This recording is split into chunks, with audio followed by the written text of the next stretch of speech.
Good evening, everyone. Welcome to the latest in Bitcoin Tech session. Today, we'll have a look at two news items related to BIP and a different type of transaction that is being designed in order to enhance Lightning experience. So, we'll look at these two items. So, the first one is. It has been assigned a BIP. So it's about how to handle dust UTXOs within your wallet. So this BIP is at an like there is no change in the code consensus policy or anything with respect to this BIP. It's at the application layer, meaning uh, the BIP is out there and it is up to different wallets to adopt or make changes according to the specifications put forth by this BIP. So that's where this BIP lives. So the problem that this BIP is trying to solve is about dust attacks. So most of you would know what a dust attack is.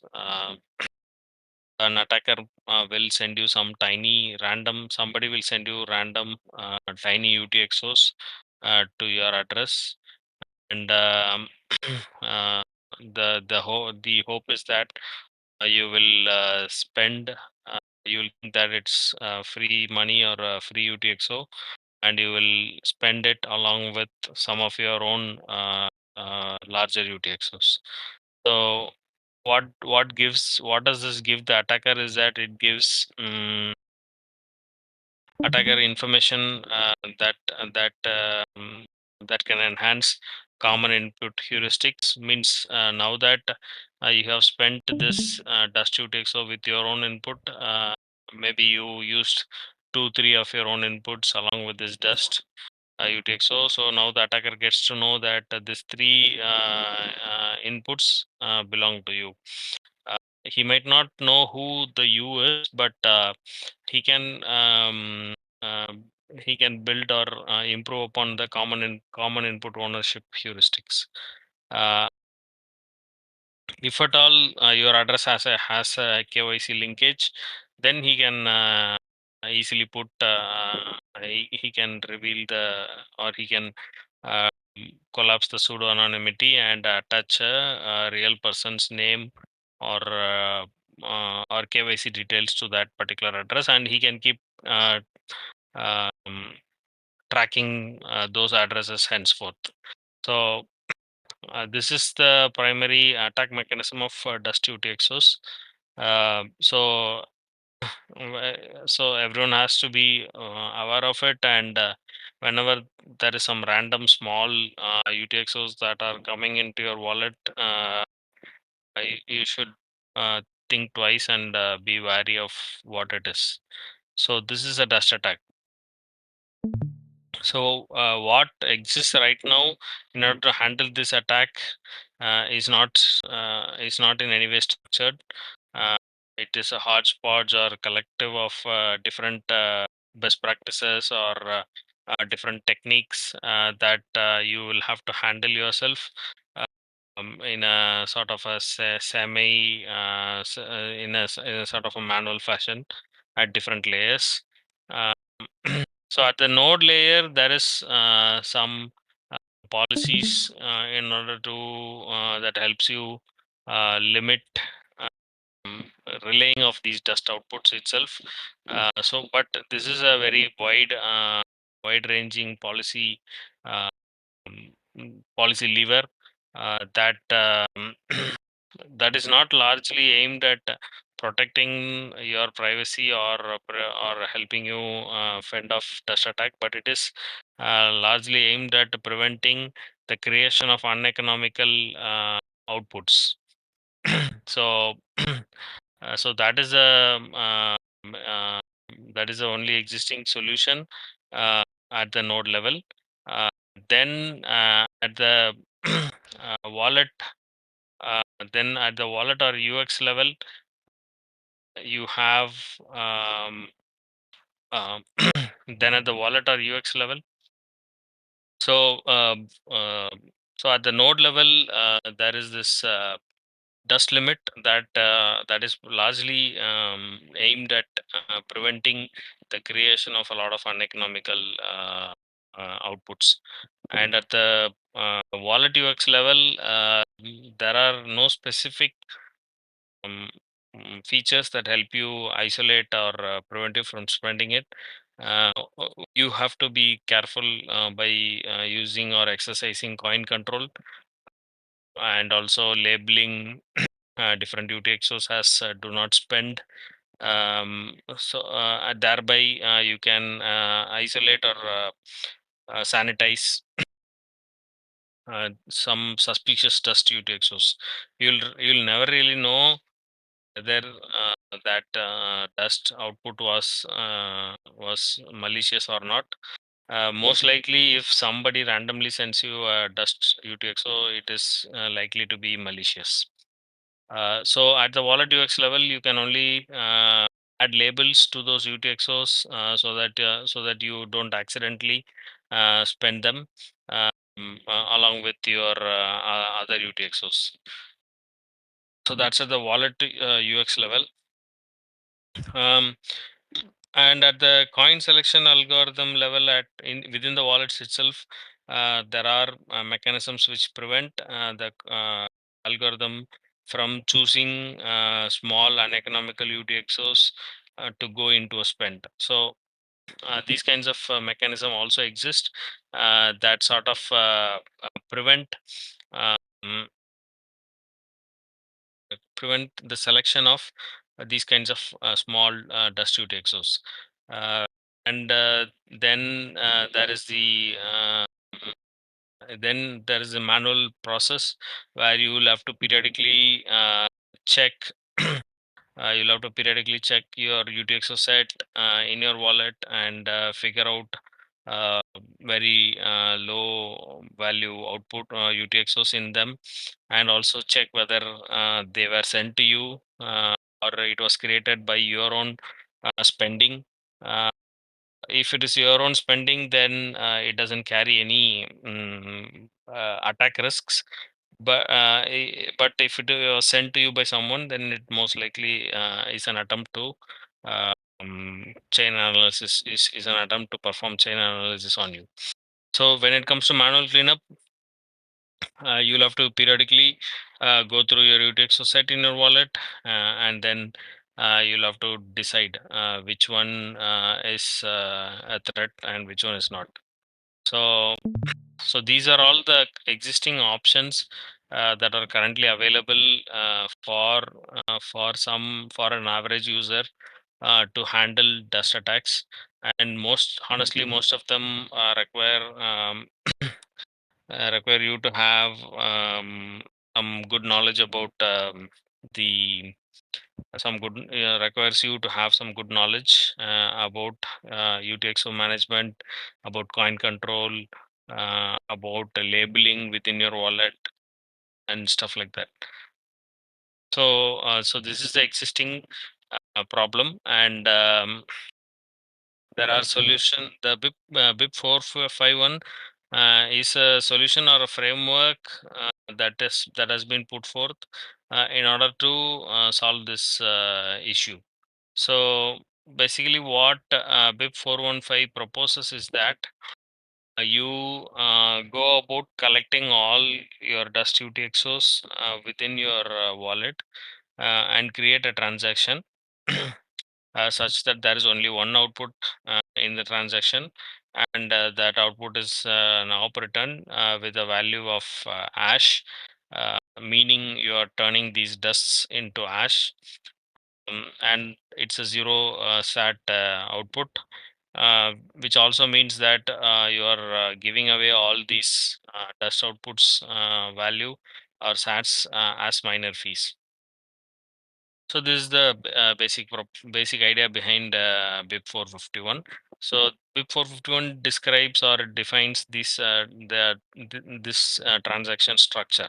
So it is up to the wallets to pick up this BIP and then create features in their wallet so that the wallet periodically scans dust UTXOs, combines them into transactions, uh, into a dust disposal transaction, and then spends them. So, so this is the basic idea behind B- BIP 451 disposal transaction. So this is the basic version, and an advanced version of this transaction is by using sig hash anyone can pay. So uh, there might be cases where you might have just only one UTXO, dust UTXO, and you want to dispose it for some reason or the other. You can very well create a single input, a single output disposal transaction, provided it is the whole size of the transaction is greater than 63 V bytes. If that is not the case, you can also use this sig hash anyone can pay feature to broadcast um, a disposal transaction to which somebody else in the network can also contribute their dust UTXOs which they want to dispose. So the workflow basically goes like you will uh, create a single input, single output transaction, and you will configure it to be sig hash anyone can pay, and broadcast this transaction. So once this transaction is in the mempool, somebody else, let's say Bob, can see this transaction floating around in the mempool, and he also wants to dispose his own dust UTXO. So he can pick up this transaction and add his dust disposal UTXO to this transaction, and rebroadcast it again. Then maybe Carol gets to know about this transaction, and then she can pitch in her dust UTXO into this, and then finally broadcast the whole thing. The entire UTXO was value that Alice, Bob, and Carol has contributed will be sent to the miners, and you'll get an operator with the term ash in it. So this is a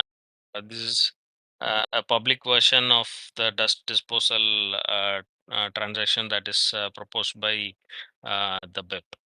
And some of the BIP also provides some examples of uh, what will be the typical size of a single input, single output operator transaction with the term hash within it. So, so this is a basic chart. If you can see a simple single input, single output pay to witness public key hash will have a total size of about 172 bytes or 92.25 V bytes. So similarly, you can see the size for every type of transaction: P2TR, pay to witness script hash, pay to script hash, pay to public key hash. Um, yeah, this is about this dust attack, dust and dust disposal transactions being proposed by BIP 451. I'll pause for a moment if there are any questions.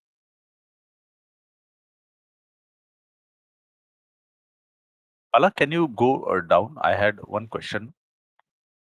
Yeah, This second. Yeah. Sorry. This. yeah. No. The above chart. Yeah. So in this we have dust UTXO 1, 2, 3. So if somebody sends a dust UTXO to an address, means that address is already there in the blockchain. it is Yeah. used once and there is dust input in that. So will it Yeah. not be the case when I spend that dust UTXO, my public key will be revealed and it may be subject to further attacks in future because of that public key is revealed, because I've spent from the same address I have spent a different UTXO, but the earlier UTXO which I have is already there. Yeah, that risk remains there. When you are doing this, you are trying to get rid of the dust, and after that, you will have to like move your actual UTXO within the that is housed in the address to a new address with a new fresh public key. Okay. So Okay, got it. this setup takes care of only the how to handle dust that might have been that might have been sent to you by an malicious party. Okay. Okay, got it. Cool. So yeah, if there are no more questions, we'll move to the V3 commitment transactions. Uh, so uh, we all know that uh, in the Lightning protocol, there the peers on each side of the channel hold. This is to make sure that the other party doesn't vanish without a response or disappears or misbehaves. If that is the case, then the affected party will have these pre-signed transaction. They can broadcast these pre-signed transaction and get their original committed UTXOs out of the multisig. So, so in Lightning, everyone knows that there is something called as a commitment transaction. This is to make sure that no party on each side of the channel does any malicious uh, does anything malicious or if the other party goes inactive, then the affected party should have a means to exit out of the uh, multi-sig setup. So that's why you have commitment transactions in Lightning. However, the classic commitment transaction where you exchange pre-signed emergency exit transactions has a few problems associated with it. Primarily, it has to do with the transaction fees that the commitment transaction uses. It is basically an exercise of you trying to predict what the future fee rate will be when these commitment transactions are will be broadcast. So it can be too low or it can be too high. If it is too low, then you have to deal with the problem of not being able to recover your funds at the right time from the multisig setup. If it is too high, you risk or you suffer the problem of overpaying for your commitment transactions. So there has to this problem has been there for quite some time, and different and one solution so basically you have to have a mechanism within the commitment transaction in order to input the fees in a dynamic fashion depending upon the network condition at the time when these commitment transactions are being cast. So that's the problem that had to be solved. Um, so in order to do that, something called as anchor transactions were introduced. So anchor transactions are nothing but a small placeholder or a hook kind of transaction within the commitment transaction that can be used later by the party who wants to broadcast the commitment transaction to bump the fees and get their commitment transaction mined in accordance to the state of the network when they are trying to broadcast it. So it will so basically what the anchor output was inserted into the commitment transaction itself. So whenever let's say Alice wants to broadcast the commitment transaction, the commitment transaction will be broadcast, and inside the commitment transaction Alice will have her anchor output. So what Alice will do is that she will bump up child, she will use child pays for parent in order to bump up the fees of this particular anchor transaction, and thereby the entire package gets a higher fee allocation and eventually gets mined. So this is how anchor transaction sort of solved the issue of dynamic fee allocation uh, within commitment transaction. However, this also has some problems associated with it. So you have this problem of transaction pinning. So basically, transaction pinning is an uh, attack by a malicious party who can keep uh, adding junk or malicious low fee transactions to the anchor outputs as CF pays for parent, thereby forcing the honest party or Alice to keep on increasing her fees. So this is how basically an attack, a pinning attack works. So you basically have a low fee commitment transaction. So the attacker pins it with a conflicting transaction, which is nothing but he'll add a child to Alice's anchor output so that the entire package keeps growing. So now, in order to recover or rescue this, let's say Alice, she tries to do an RBF. Then the attacker tops it up with another low fee paying transaction. So this keeps on going. This increases the cost for the harness party. so so this is what a transaction pinning attack is, and this problem exists with the anchor transactions which was used in this structure. So in order to solve these um, outputs, um, a few more changes were introduced into the transaction structure itself. So the it is called as V3 transactions. So V3 transactions are nothing but a different version of the transaction itself. So in V3 transactions, you will typically use the n version field. You'll add an n version number 3 to the n version field, and it has a different set of rules.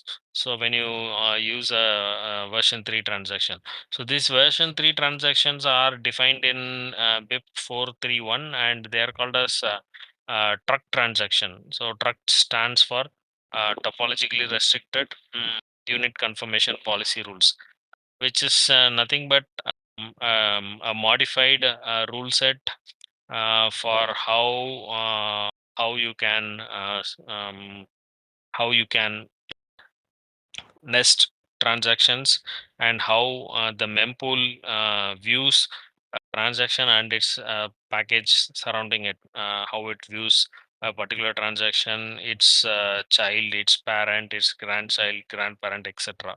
So it's a new set of rule set that treats transactions in a way that is can solve these kinds of pinning attack problems. So, so, s- so what happens when you start using this is that uh, now let's say you have adopted V3 commitment transaction setup. You are going to use truck transactions.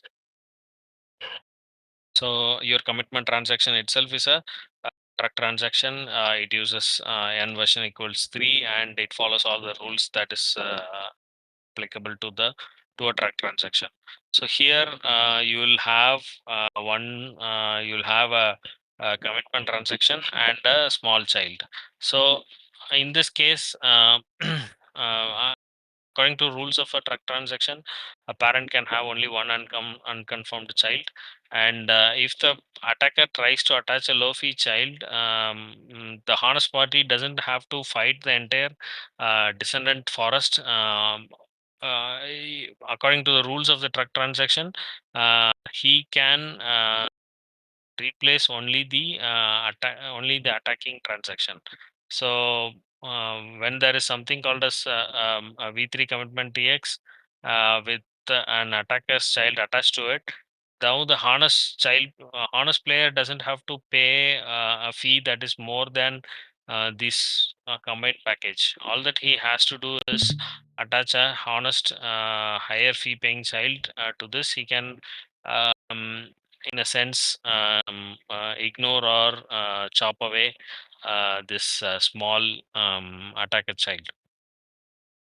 So this is how V3 commitment transactions are being designed in order to uh, mitigate the problems associated with our typical commitment transaction in a Lightning network. This will hopefully lead to um, easier, let's say, commitment transactions that are very fee efficient. You don't have to overpay a commitment transaction when creating channels. You can have much more control over how you do your channel closures depending upon the network's condition. You don't have to be at the mercy of the network's condition. You can exit at your own terms from a channel, and it has further effects like watchtowers can function much more efficiently, and so on and so forth. Yeah, this is about uh, the new additions that are being brought in to enhance commitment transactions. So so if there are any questions, please. Okay. So yeah, if there are no more questions or anything to add, that's it for the day. We can call it a day.